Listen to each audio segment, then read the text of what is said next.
పాలనగర్. ఆ తర్వాత మనకు వచ్చేసి రీజనల్ రింగ్ రోడ్. సో ఈ రీజనల్ రింగ్ రోడ్ వరకు కూడా హెచ్ఎండిఏ పరిధి ఉంది కాబట్టి ఈ రోడ్లో ఎవరైనా ఇన్వెస్ట్ చేసినా కూడా మంచి రిటర్న్ తీసుకుంటారు, మంచి గ్రోత్ ఉంటుంది ఆ ఏరియాలో. మీరు ఇప్పటికైనా తొందరపడి కొంటేనే మీకు మంచి లాభాలు వస్తాయి రాబోయే రోజుల్లో. Okay sir. సో మీకు తెలిసి చాలా మంచి ప్రాపర్టీస్ ఉండొచ్చు అటువైపు షాద్నగర్ వైపు, అంటే మీరు సజెస్ట్ చేయగలరు అంటే రీజనబుల్ ప్రైస్లో? మా దగ్గర మంచి ప్రాపర్టీస్ ఉన్నాయి సార్, అందుబాటులో ఉన్నాయి. మంచి హెచ్ఎండి ఉన్నాయి, డిటీసీపీ ఉన్నాయి, ఫామ్ ల్యాండ్స్ ఉన్నాయి. మా దగ్గరికి ఎవరైనా వచ్చినా కూడా లీగాలిటీ పరంగా కావచ్చు, డెవలప్మెంట్ పరంగా కావచ్చు, మెయింటెనెన్స్ పరంగా కావచ్చు. సో ఇలాంటి ఉన్న ప్రాజెక్టుని మేము కస్టమర్లకి అడ్వైజ్ ఇస్తాము, తీసుకోమని చెప్తాం వాళ్ళకి. ఎందుకంటే కస్టమర్లు ప్రతి రూపాయి కూడా కష్టపడి సంపాదించిన డబ్బే. సో వాళ్ళు ఎక్కడైనా ఇన్వెస్ట్ చేస్తే వాళ్ళకి రేపు పొద్దున మంచి రిటర్న్స్ రావాలి, కానీ లాస్లో ఉండకూడదు.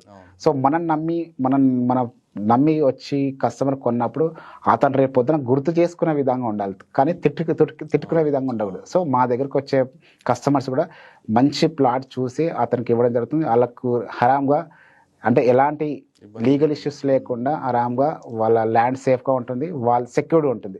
సో మెయింటెనెన్స్ రేపు పొద్దున ఇంకోటి ఏంటంటే మేము మెయింటెనెన్స్ కూడా ఇస్తారు. సో వాళ్ళకి రేపు పొద్దున అమ్మేటప్పుడు కూడా ఈరోజు కొనేటప్పుడు ఏ విధంగా అయితే నీట్గా ఉందో వెంచరు, ప్రతి రోడ్స్ కావచ్చు, ఎవరిని ప్లాంటేషన్ కావచ్చు, డ్రైనేజ్ సిస్టమ్ కావచ్చు, ఎలక్ట్రిక్ పోల్స్ కావచ్చు, పార్కులు కావచ్చు, ఇవన్నీ ఈరోజు కొనేటప్పుడు ఎంత అందంగా ఉందో రేపు వాళ్ళు అమ్మేటప్పుడు కూడా అంత